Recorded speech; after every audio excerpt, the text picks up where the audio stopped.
उत्तर प्रदेश में भी जैसा अखाड़े हैं जी, और बहुत सारे जो पहलवान है सभी ज्यादातर अखाड़े, जो भी मतलब रिटायर हो जाता है वो अखाड़े खोलता है। तो भविष्य में मतलब जब आप रिटायरमेंट होगे, मतलब 10 साल बाद में या पहले लोगे जैसे भी, तो फिर भविष्य क्या योजना है, आप भी बनाओगे अखाड़ा जी या नहीं भविष्य में? अब वो समय बताएगा कैसा अच्छा समय जी। रहेगा। हाँ। हमारे उत्तर हाँ। प्रदेश में क्या है, हम्म। जितनी भी बड़े पहलवान हुए हम्म। गरीब परिवार से हुए हैं, हाँ जी। और काफ़ी बड़ी फैमिली परिवार रहा उनका साथ में। हम्म। तो इतने सक्षम नहीं हुए कि वो अपने से इतना पैसा लगा के कोई हम्म। व्यायामशाला या कोई हम्म। अखाड़ा बना ले। हम्म। और सरकार की भी कोई ऐसी योजना नहीं रही कि हम्म। जगह जगह इस तरीके के अखाड़े वगैरह बना दिए जाएं। हम्म। ये सरकार अगर स्टेडियम जगह जगह अखाड़े हम्म। बन जाएं, हम्म। और उन पे अपने उससे नियुक्त कर कोच को नियुक्त कर दिया जाए। हम्म। जैसे गांव का खलीफा है तो हाँ, गांव को उसी को खलीफा के हिसाब पतों से से नियुक्त कर नौकरी दिया मिल जाए। जाए। हाँ, हम्म। उसको कुछ भी वहाँ कुछ ना हम्म। कुछ उसको मान दे दिया जाए, हम्म। जिससे वो और इंटरेस्ट से करा सके। हाँ। क्योंकि मैं ये मानता हूँ उत्तर प्रदेश में इस टाइम जो हम्म। जमीन की इतनी किल्लत है, हाँ। लोगों के पास में जमीन ही नहीं बची। हम्म। क्योंकि परिवार बड़े होते जा रहे हैं, जमीन तो घट रही है। बढ़ती जा रही हाँ, है। पहले लोगों ने अपने घेरों में अखाड़े बना रखे थे, हाँ जी। वो जो घेर थे वो घर में बदल गए हैं। बदल गई जी। उनके दो बच्चे थे, दो में बट गए बढ़ हैं। गई जी। तो इस तरीके से वो अखाड़े खत्म हो गए हैं। हम्म। और कोई सरकार की तरफ से कोई ऐसी योजना नहीं है कि घर घर गांव गांव में इस तरीके के खेल ग्राउंड बन जाए। अगर ये हो जाए तो बहुत अच्छा है। हम्म। सरकार कर रही है काम हम्म। कि खेल के ग्राउंड हर गांव में हो जाए। ये बहुत अच्छा उनका प्लान है, तो बहुत बढ़िया हो जाएगा। जैसे भर्ती तो करना शुरू कर दिया है, हम्म। तो ये भी हो जाए तो और अच्छा हो जाएगा। बिल्कुल।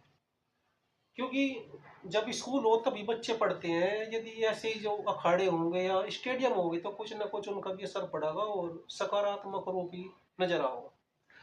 बिल्कुल। हम्म। गांव में खेल ग्राउंड होने की वजह से हम्म। बच्चे नशों की तरफ नहीं जाते हैं, जो हाँ। नशा करते हैं ना, हम्म। क्योंकि उनका वो समय खेल के ग्राउंड उधर में बीत बीत जाओ। जाएगा। हाँ। हाँ, हम्म। और फिर बच्चे एक दूसरे को देख के करते हैं, अरे हम्म। फलाने का बच्चा कबड्डी खेलता मैं भी मैं खेल खेलूंगा, लूँ। फलाने का कुश्ती करता मैं भी हम्म। खेलूंगा। हम्म।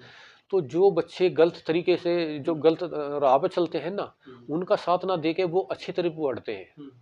और जब ये ग्राउंड वगैरह हमारे नहीं होते ना, तो हम्म। बच्चे गलत राह में, क्योंकि वो उनको पकड़ लेते हैं। पकड़ ले जी। क्या जाएगा तू वहाँ पे, हम्म। कोई भी नहीं है हाँ। खेल पे। तो इस तरीके से उनका प्रभाव ज़्यादा हो जाता हाँ। है।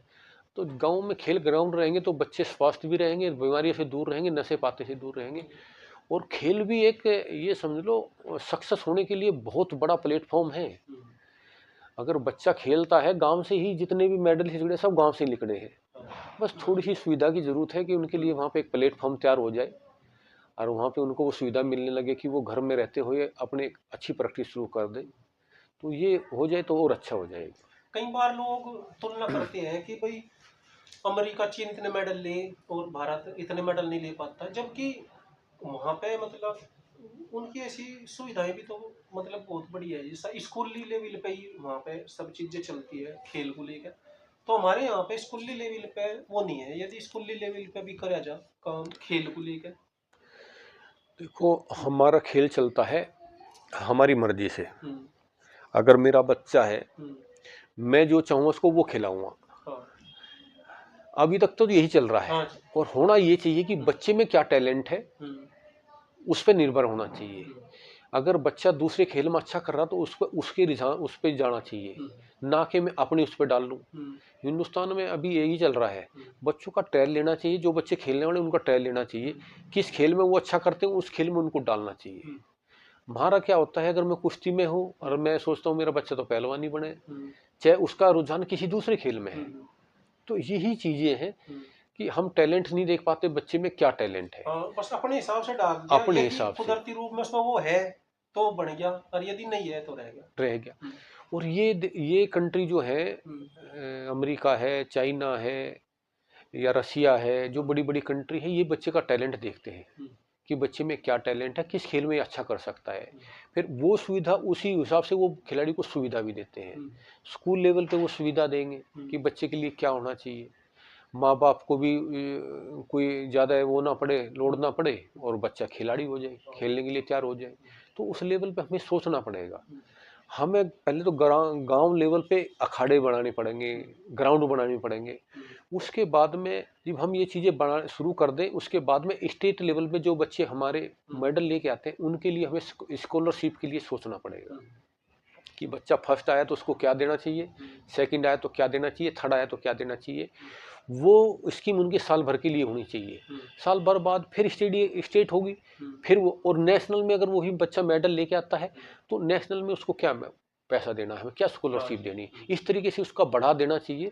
बच्चे को सरकार से कुछ हेल्प मिलनी शुरू हो जाए तो वो डाइट लेना शुरू कर दे।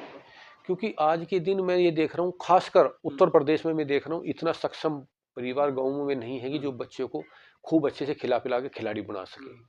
अगर 100 बच्चे खेल रहे हैं गांव में तो मुश्किल से 5 या 7 बच्चों के घर में ऐसा होगा कि वो अच्छे से खा पी सकते हैं, और नहीं तो 90-95 बच्चों का ऐसा ही होगा कि जिनका दाल रोटी ही चल रही है।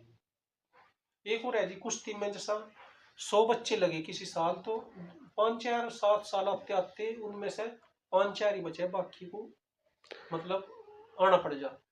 वही है कि वो उतना भाई उनको घर से डाइट नहीं मिल पाती, उतनी सहूलियत नहीं मिल पाती जितनी बच्चे को चाहिए। वही तो बता रहा हूँ मैं, अगर 100 बच्चे कर रहे हैं तो 5-7 बच्चों का ही परिवार ऐसा होगा जो इतना सक्षम होगा, उन्हें खिला पिला सकता है। और नहीं तो सब किसान परिवार से, मजदूर परिवार से, सभी वो अपना खाएं या बच्चे का पेट भरें। और पहले थोड़ी क्षमताएं थी, गांव में जो लोग रहते थे वो थोड़ा सपोर्ट करते थे। अब वो चीज़ें कम हो गई है, अब चीज़ें वो कम हो गई, कोई किसी को सपोर्ट नहीं करता, कोई सब ये कहते हो अपने का खिलाओ, दूसरा किसने देखा। पहले ये सोचते थे ये अपना ही तो है, पहले दूसरे के बच्चों को बड़ा मानते थे कि अपने ही तो है, इसको खिलाएंगे तो यार प्रदेश का नाम करेगा, देश का नाम करेगा।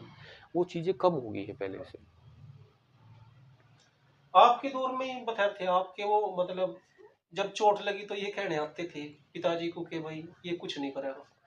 हाँ, थोड़ा सा इस तरीके से क्रिटिसाइज करते थे कि ये कुछ नहीं करेगा, ये लापरवाह है, चोट खा लेता है हर बार, और इतना ये ध्यान नहीं रखता अपने की प्रैक्टिस में कि चोट ना लगे। अब चोट किसी के हाथ में नहीं होती, जब लगा तो लगी है। हाँ, पर मैंने ये देखा कि ऊपर वाले ने जब दिया है ना तो आपको चोट मार के भी दिया है, उस पर आप संदेह नहीं करना चाहिए। मैंने तो कभी संदेह नहीं किया, मैंने यही सोचता था जो उसने किया अच्छा किया है, पर प्रैक्टिस नहीं छोड़ी मैंने, कभी प्रैक्टिस नहीं छोड़ी।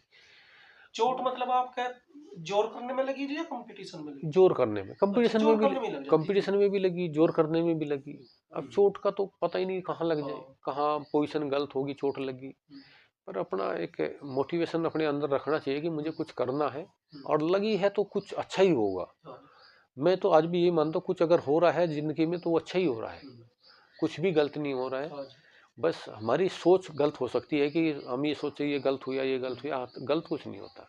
भी बताया जी, वे धर्मेंद्र पहलवान है मंडोटी वाले, तो अखिल जैसा उनका चोट लगी ना, कि चोट भी मतलब ऐसा नहीं कि भाई किसी और की गैल जोर कर रहा था, अपने भाई की गैल ही कर रहा था सोनू की। जब मेरा चोट लगी उसके बाद में जैसा भी ग्रीको रोमन में आई, देखो फिर भी अर्जुन अवार्डी भी होगी ग्रीको रोमन में। चोट तो कभी भी लग सकती है और किसी के लात भी लग सकती है, जरूरी नहीं, चोट कोई नहीं मारता। चोट तो ऐसी पोजीशन आ जाएगी कि चोट लग जाएगी। हाँ, कई बार देखे होगा जी, वैसे ही आदमी चल रहा ऊंचे नीचे में पाँव जब नस पर नस चढ़ जा, जब चोट लग जा, मोच आ जा, बिल्कुल बिल्कुल, कई बार वो बांध हो जा, बिल्कुल बिल्कुल बिल्कुल सही बात। अब जब गुरु हनुमान अखाड़े में कितने दिन में जाना होता है जी? भाई अब ड्यूटी थोड़ा सा सख्त है। अच्छा, लखनऊ में ड्यूटी है, तो गुरु जी का जन्मदिन होता है, जो भी जा पाते हैं, मतलब साल भर में। हाँ, 15 मार्च में गुरु जी का जन्मदिन होता है तो तभी जा पाते, 15 मार्च को ही जा पाते हैं।